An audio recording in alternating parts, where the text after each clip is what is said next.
Boa tarde, galera! E aí, como é que vão? Saudade de vocês aí. Gente, hoje a gente vai falar um pouquinho sobre hidrostática, tá bom?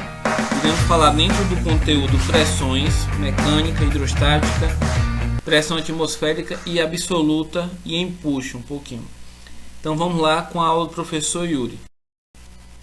Gente, a primeira coisa que eu quero estar falando para vocês aí, óbvio, ó, não é horário do almoço ainda, viu? Já tá a panela no fogo aí, né? Panela de pressão. E eu quero chamar a atenção de vocês, né? Dentro dos princípios da termodinâmica, que vai envolver um pouco da nossa hidrostática, é o seguinte.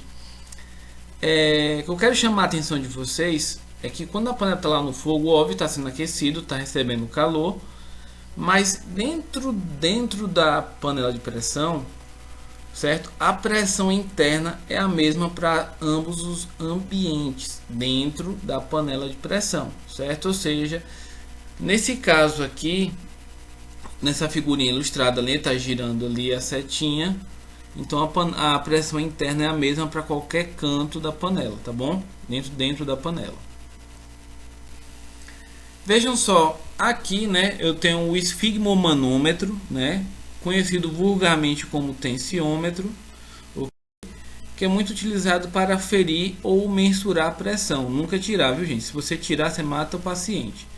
Veja só, o que é que acontece aqui? Eu tenho uma pera em que a pessoa vai estar insuflando, né, ar aqui, ok? Onde eu estou apontando o dedinho.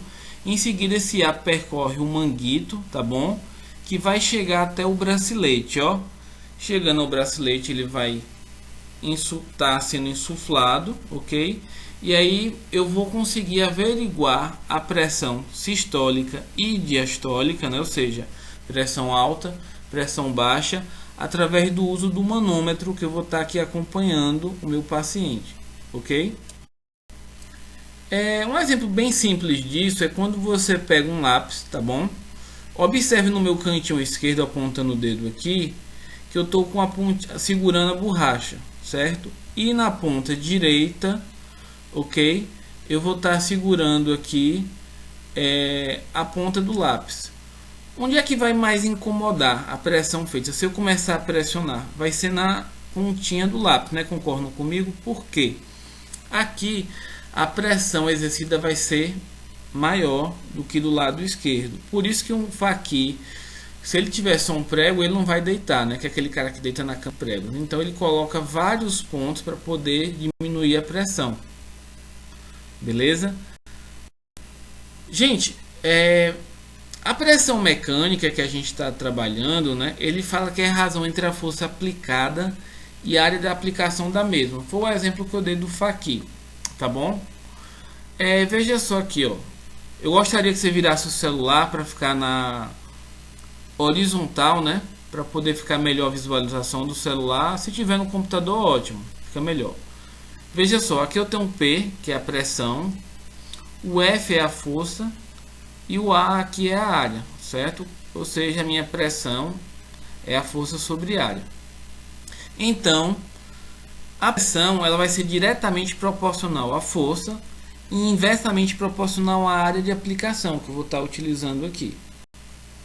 E aí, gente, eu quero chamar a atenção de vocês que no sistema internacional o Newton por metro ao quadrado também é conhecido como Pascal, ou seja, a unidade da pressão é Newton metro ao quadrado, ok?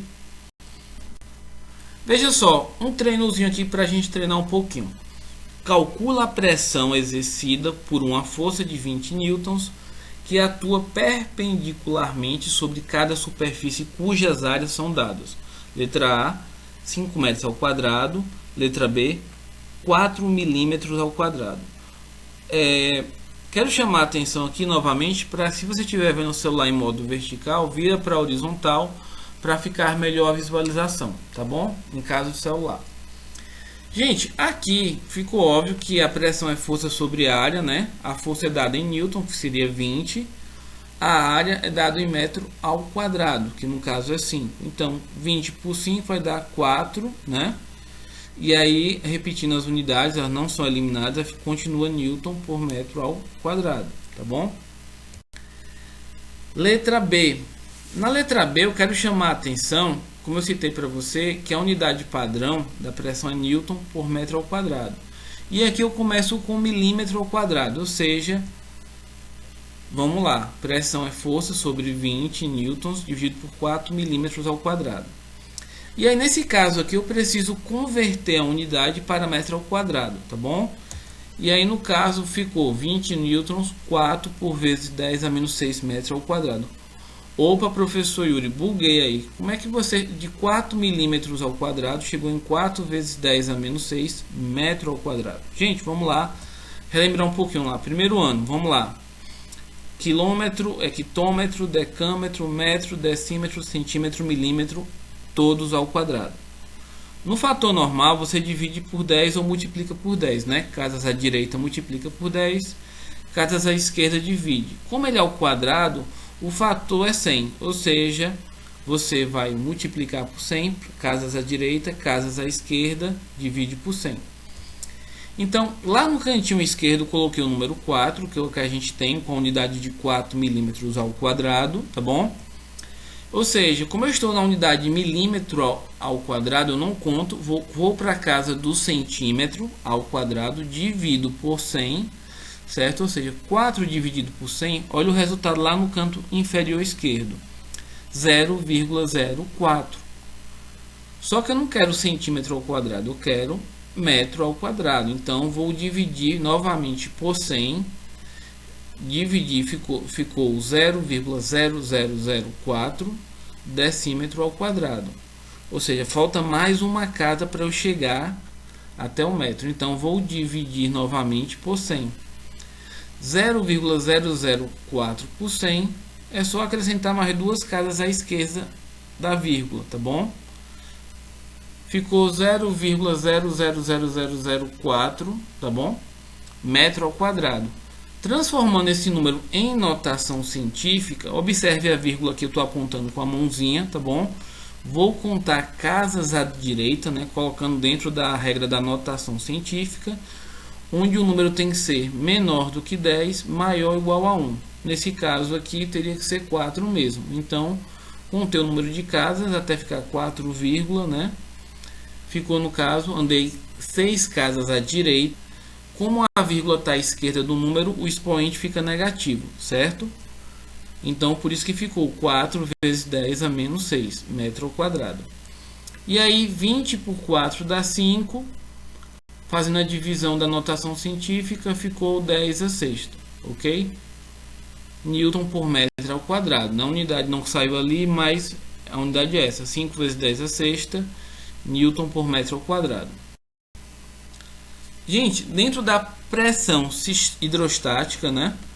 Eu tenho aqui a pressão exercida por um fluido sobre os pontos em seu interior.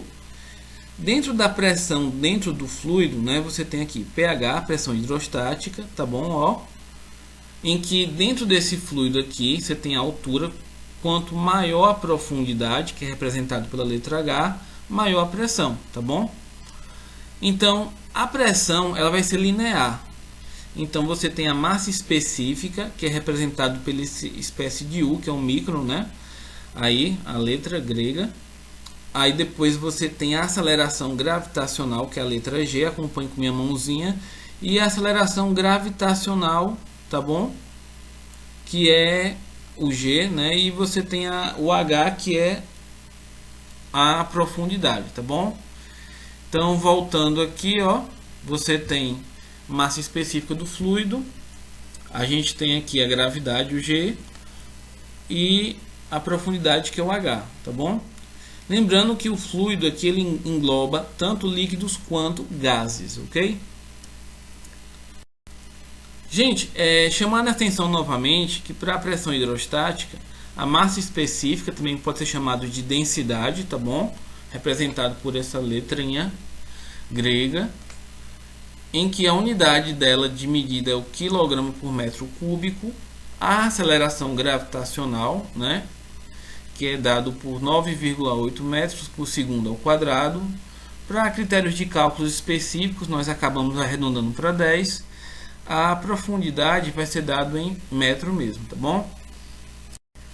Só fazer uma pequena revisão, que de gramas por centímetro cúbico para quilograma por metro cúbico eu multiplico por 1000, tá bom? E de quilograma por metro cúbico eu divido por 1000. E no caso eu representei 10 a terceira. Uma outra revisão que eu quero chamar a atenção, que a gente vai usar com muita frequência, é que de metro para centímetro eu multiplico por 100 e de centímetro para metro eu divido por 100, tá bom? Só chamando a atenção em relação a esses dois pontos. Vamos lá, um treinozinho nessa questão aqui. Qual a pressão exercida por um fluido de densidade 0,7 kg por metro cúbico que preenche um recipiente cilíndrico de 2 metros de altura? Gente, para você calcular aqui essa pressão hidrostática, né? Eu substituí aquele letra grega, o micron, né? Pela letra D, fica mais fácil de colocar aqui no computador, viu? E aí coloquei a letra D, que representa a massa específica do fluido ou densidade, gravidade e a profundidade, que é o H. Então, nesse caso aqui, ó, substituindo, eu tenho um 0,7, ele já está na unidade do Sistema Internacional específico para pressão, tá bom? Hidrostática. Gravidade, como ele não especificou, eu deixei já arredondado para 10. E a profundidade do recipiente é 2 metros de altura. 0,7 vezes 10 dá 7 vezes 2, 14. A unidade é Pascal, tá bom? Representado pelas letras PA. Gente, nessa questão 3, qual a pressão exercida por um fluido de densidade 0,2 kg por metro cúbico que preenche um recipiente cilíndrico de 5 metros de altura? Igual à questão anterior. Tá tão fácil que eu vou dar 10 segundos para você resolver, né? Ó.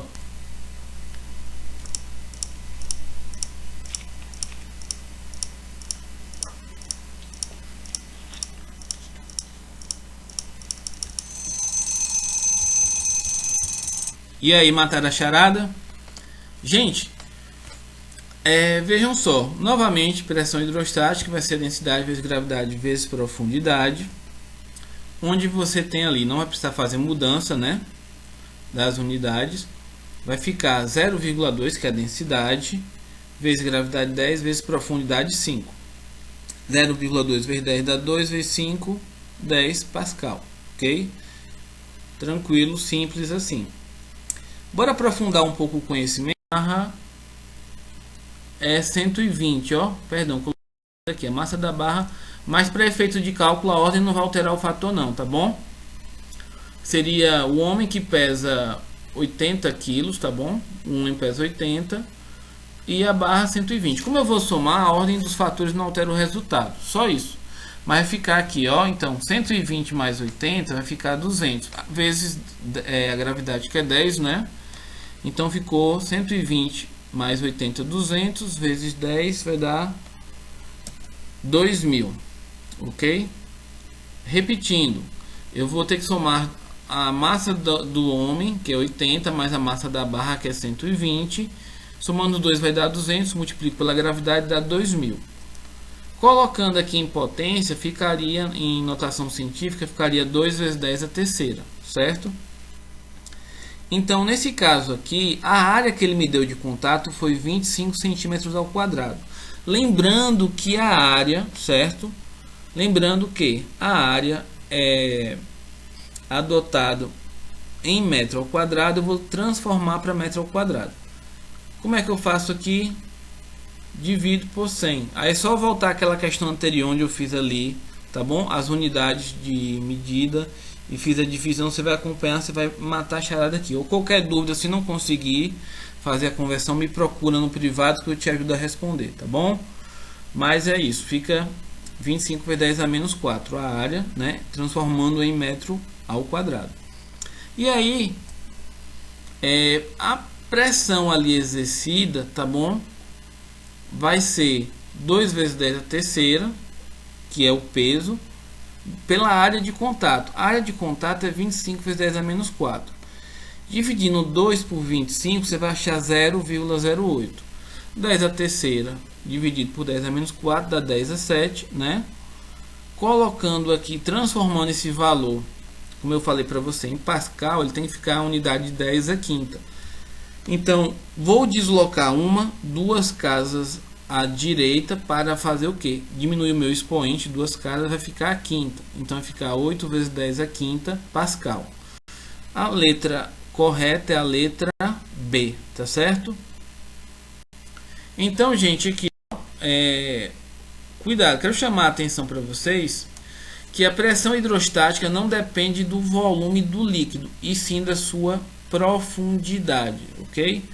Por exemplo, aqui eu tenho vasos de tamanhos diferentes com volumes diferentes, tá certo?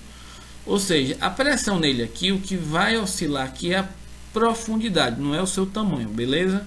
Se todos estiverem no mesmo nível, a pressão hidrostática é a mesma em todos, beleza? Então, como todos os recipientes acima possuem o mesmo nível do mesmo líquido, né, eles estão cheios, ok? Então a pressão que o líquido exerce sobre o fundo do recipiente é a mesma para todos, né? O que eu acabei de dar para vocês, ok? Falando um pouquinho sobre pressão atmosférica. Gente, a atmosfera terrestre é composta por vários gases que exercem pressão sobre a superfície da Terra. O físico italiano Evangelista Torricelli, né, em 1608 a 1647, idealizou uma experiência para determinar a pressão atmosférica em nível do mar. O que foi que ele... Vejam só, nesse exemplo aqui de Torricelli, o que é que ele fez aqui, né? Ele fez o seguinte, ele realizou um experimento ao nível do mar com um tubo de vidro com aproximadamente 1 metro de comprimento, tá bom? Aberto em uma das suas extremidades, né? Encheu de mercúrio, tá bom? Tanto esse vasilhame quanto o tubo, ok? Lembrando que o mercúrio tem densidade de 13,6 gramas por centímetro cúbico, né? E ele emborcou nesse recipiente que também estava com mercúrio, né? Só para lembrar. Então, Torricelli, ele observou a redução do nível de mercúrio dentro do tubo, né?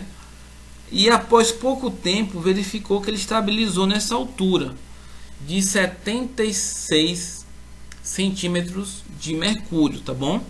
Nessa altura que está mostrando. Observe que no bulbo lá em cima, quando desceu o nível, né, criou-se um vácuo ali dentro, tá bom? Ou seja, fazendo assim com que o restante do mercúrio não descesse. Então, ele pensou o seguinte, o que é que aconteceu aqui, tá bom? Então ele determinou aqui que existia uma pressão do ar fazendo com que o restante do líquido não descesse, que ele chamou de pressão atmosférica. Gente, isso é fácil compreender quando eu boto ali no nível, tá bom? Do líquido, número 1 e no número 2, tá bom? Isso é o seguinte, a gente pode aplicar a lei de Stevens para poder a gente entender melhor aí, que no mesmo nível, nesses pontos 1 e 2 que tem aqui, dentro desse mesmo líquido, a gente pode afirmar que existem pressões iguais, tanto dentro do tubo, quanto fora, ali dentro do líquido no recipiente, tá certo? Então, a atmosfera exerce pressão sobre o ponto 1 e a coluna de mercúrio exerce pressão sobre o ponto 2, tá bom? Então, ao nível do mar, são equivalentes às pressões da coluna de mercúrio com 76 centímetros de altura, beleza? E aí é o seguinte, dentro dessas unidades eu posso dizer que a pressão atmosférica, que é chamado de 1 atm, é colocado como 76 centímetros, né, de mercúrio, que é a mesma coisa, que é igual também a 1 vezes 10 a quinta Newton por metro ao quadrado, que é o próprio Pascal, tá bom? A unidade PA. Então, a pressão atmosférica, ela diminui com a altitude, tá bom? Ou seja, gente, é altitude, viu? Saiu altitude aí, mas é altitude. Então, a pressão atmosférica diminui com a altitude, tá bom? A altitude é diminuída, ok? Assim que a pressão atmosférica diminui, beleza? Matematicamente falando, a gente tem que a densidade específica, né, ou massa específica, é representado pela unidade do quilograma por metro cúbico. O M é a massa do corpo ou do fluido em quilograma. V é o volume do corpo, né, ou do fluido, como queira, em metro cúbico. E a gente utiliza essa unidade de grama por centímetro cúbico para densidade ou massa específica, para a gente relacionar nas conversões dos cálculos que vamos fazer. Lembrando que eu já comentei, né, que 1 grama por centímetro cúbico vale também 1000 quilogramas por metro cúbico, certo? Então tá aí, né, só para estar lembrando. Gente, vejam só, nessa quinta questão eu falo aqui, ó, a densidade da glicerina tem um valor de 1,26 grama por centímetro cúbico. Calcule o peso de 2 litros de glicerina. Considere G igual a 10 metros por segundo ao quadrado. Gente, para eu calcular isso aqui, eu vou dizer que a densidade é massa sobre volume, ok? Então, a densidade ele me deu 1,26, a massa eu não tenho, tá bom? O volume 2 litros transformando em ml dá 2000, pronto, beleza? 2000 litros. Agora eu gostaria que desse uma pausa para você tentar encontrar essa resposta do peso, tá bom? Dá uma pausa. Retornamos, né? Após o sinal. Vejam só. Gente, fazendo a regrinha de 3, m vezes nada dá m, tá bom? 1,26 vezes 2000, você vai achar 2.520 gramas. Transformando grama para quilo, que é a unidade de massa em quilo, eu divido por 1000, eu achei 2,52 quilos, ok? Então, a partir daí agora, eu quero saber o peso. O peso é massa vezes gravidade. A massa é 2,52 vezes 10, que dá 25,2 newtons. Ok? Simples assim. Acharam a resposta aí? Ótimo, parabéns para quem acertou. Gente, pressão total ou absoluta, é a mesma coisa. Observem o seguinte, que eu tenho aqui a pressão atmosférica dentro de um recipiente, tá bom? Em que é exercida sobre o recipiente, a própria pressão. O que é que acontece aqui? Que na pressão total é a soma algébrica da pressão hidrostática com a pressão atmosférica local, ou seja, a pressão total é a pressão hidrostática mais a pressão atmosférica local, tá bom? Que eu tenho chamado PATM. No teorema de Stevens, que eu acabei de citar um pouquinho, como eu já havia solicitado para fazer a leitura antes, tá bom? Por isso que eu citei. Mas dentro do teorema de Stevens, ele fala o seguinte: a diferença de pressão entre dois pontos no interior de um líquido é diretamente proporcional ao desnível vertical entre eles em relação à superfície livre de um líquido. Então, nesse caso aqui, entre os dois pontos aqui, eu tenho uma diferença de profundidade. Em outras palavras, eu tenho uma diferença de pressão. Como eu acabei de dizer, quanto mais profundo é, tá bom? Maior será a pressão. Um exemplo disso é na piscina, né? Você foi na piscina, quanto mais profundo você está na piscina, maior a pressão. Você chega a ouvir um zumbido no ouvido por conta da pressão, ok? Esse é o exemplo que eu estou citando. Então, nessa variação de pressão de Stevens, você tem a massa específica ou densidade, vezes a gravidade, vezes a variação da profundidade, né? Que eu tenho aqui. Esses pontos, ao mesmo nível, sofrem a mesma pressão. E aí, eu quero dar um exemplo de líquidos immiscíveis, né? Professor, o que é isso? São aqueles líquidos que não se misturam devido às naturezas de suas moléculas, né? Que eu tenho água, eu tenho mercúrio, eu tenho óleo. A água foi colocado um corantezinho aí na foto, tá bom? Tá bom? E aí eles não se misturaram. Dá para fazer essa experiência em sala de aula. Uma hora a gente vai fazer, tá bom? E aí é o seguinte, esses líquidos, pela ação da gravidade, ou seja, quanto menor a densidade, né, ele quer ficar acima do outro líquido que tenha maior densidade. E eles se posicionam de tal forma que o mais denso ocupa sempre a posição mais inferior em relação aos menos densos. O menos denso fica na posição superior, ok? Vejam só, vamos falar um pouquinho sobre vasos comunicantes. Gente, vaso comunicante, quando se tem um único líquido em equilíbrio contido no recipiente, a gente conclui que a altura alcançada por esse líquido em equilíbrio em diversos vasos comunicantes é a mesma. Qualquer que seja a forma de seção do ramo, é para todos os pontos do líquido que estão na mesma altura. Obtém-se também a mesma pressão. Ué, professor, calma aí, não entendi não. Deixa eu colocar uma outra imagem bacana para você entender isso aqui. Observem aqui que eu tenho 1, 2, 3, 4, 5, né, volumes aqui, ou seja, eu tenho 5 hastes, ok, ligados por um único ramo líquido, ok, que quando você está enchendo aqui, eles vão encher no mesmo nível. Vou tracejar uma linha aqui, ó, para você verificar que está no mesmo nível. Acabei de comprovar isso para você e coloquei uma água com corante, tá bom, azul, e a gente verifica isso aí.